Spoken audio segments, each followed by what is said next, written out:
ఒక్కసారి మన మాజీ శాసనసభ్యులు మరి కొమ్మాలపాటి శ్రీధర్ గారు ఎప్పుడైతే 2006లో రాజకీయ రంగ ప్రవేశం చేయడం మొదలుపెట్టారో మరి అప్పటికి 4 సార్లు కన్నా లక్ష్మీనారాయణ గారు కాంగ్రెస్ పార్టీ నుంచి 4 సార్లు ఎన్నికవడం జరిగింది.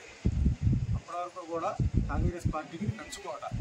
మరి ఆ రోజున సేవా కార్యక్రమాలతోటి ఈ పెదకూరపాడు నియోజకవర్గంలో అప్పటికి డీలిమిటేషన్లు కూడా లేవు. అలాంటి పరిస్థితుల్లో ఆయన ఈ నియోజకవర్గంలో నేను ఉన్నానని చెప్పేసి నేను ముందుకు వచ్చి ఎన్నో సేవా కార్యక్రమాలతోటి నియోజకవర్గంలో ఉన్నటువంటి ప్రజలతో మమేకమైంది 2009లో మొట్టమొదటిసారిగా టికెట్ తీసుకొని మంచి మెజార్టీతో గెలవడం జరిగింది. అదేవిధంగా 2014లో బీఫామ్ తీసుకోవడం, పోటీ చేయడం, ఆ రోజు కూడా మంచి మెజార్టీతో గెలవడం జరిగింది. 2019లో మళ్ళా టికెట్ తీసుకోవడం, మరి పార్టీకి ఇచ్చినటువంటి ఎదురుగాలిలో 151 సీట్లు మరి పార్టీ కోల్పోతే అందులో కొమ్మాలపాటి శ్రీధర్ గారు కూడా ఆయన కూడా ఉంది. మరి ఈ గుంటూరు జిల్లాలో చూసుకున్నట్లయితే దగ్గర అత్యంత తక్కువ మెజార్టీతో ఓడిపోయినటువంటి లాస్ట్ 4 మెంబర్స్ శ్రీధర్ గారు కూడా అక్కడ ఉన్నారు. చిలుకూరుపేట, మంగళగిరి, పెదకూరపాడు ఇలా తీసుకుంటే అంటే గొప్ప మెజార్టీ కూడా రాలేదు. మరి ఏదైతే రాజకీయ అరంగేట్రం నుంచి ఆయన సేవా కార్యక్రమాలు మొదలుపెట్టాడో ఈ రోజు వరకు కూడా అదే సేవా కార్యక్రమాలు కొనసాగిస్తా రాజకీయాలు సాగిస్తున్నటువంటి ఏకైక వ్యక్తి రాష్ట్రంలో నాకు తెలిసినటువంటి వ్యక్తి కొమ్మాలపాటి శ్రీధర్ గారు.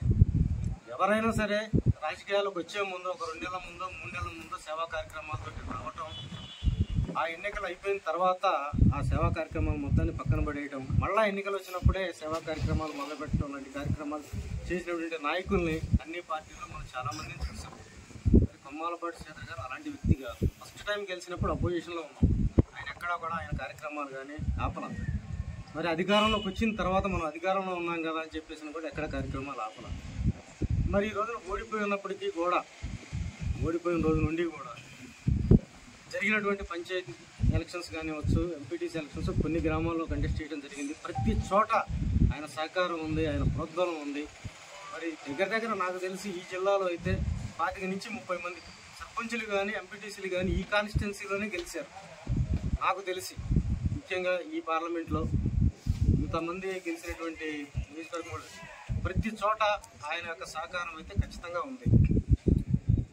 మరి ఈ రోజు వరకు కూడా మరి ఎన్నో కార్యక్రమాలు పార్టీ ఇచ్చింది. లోకేష్ గారు మరి 4 రోజులు చేపట్టినటువంటి పాదయాత్ర కానివ్వండి, యువగడం పాదయాత్ర కానివ్వండి, బాబు గారి ప్రోగ్రామ్స్ కానివ్వండి, మరి బస్ యాత్రలు కానివ్వండి, కస్టమ్ మీటింగ్స్ కానివ్వండి, లేదంటే ఇదేం కర్మ మన రాష్ట్రానికి పార్టీ ఏ కార్యక్రమం ఇచ్చినా ఆ ప్రోగ్రామ్స్లో నియోజకవర్గాన్ని టాప్ లెవెల్లో పెట్టి ప్రతి కార్యకర్త, చిన్న కార్యకర్త, పెద్ద కార్యకర్త ఎవరు వెళ్ళినా సరే ఆప్యాయంగా అర్థం చేర్చుకొని ఆ గడప తొక్కిన ప్రతి వాళ్ళకి కూడా తన వంతు సహకారం, సాయం అందిస్తూ ఉన్నటువంటి కొమ్మాలపాటి శ్రీధర్ గారు.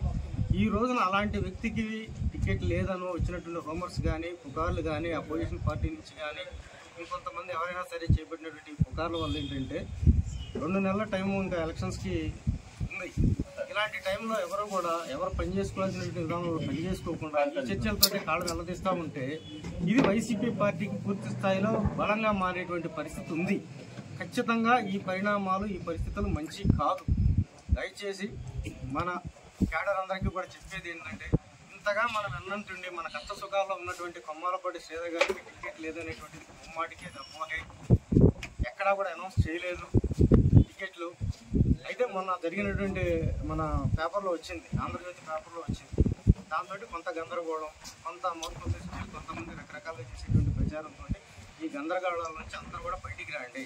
మనకున్నటువంటి పార్టీ కార్యక్రమాలు కానివ్వండి, ఓటర్ లిస్టుకి సంబంధించినటువంటివి కానివ్వండి, మనం చేయాల్సినటువంటి ప్రోగ్రామ్ బాబు షూరిటీ ప్రాజెక్ట్ గ్యారంటీ కానీ ఇలాంటి ప్రోగ్రామ్స్ అన్ని మనం చేసుకున్నాం.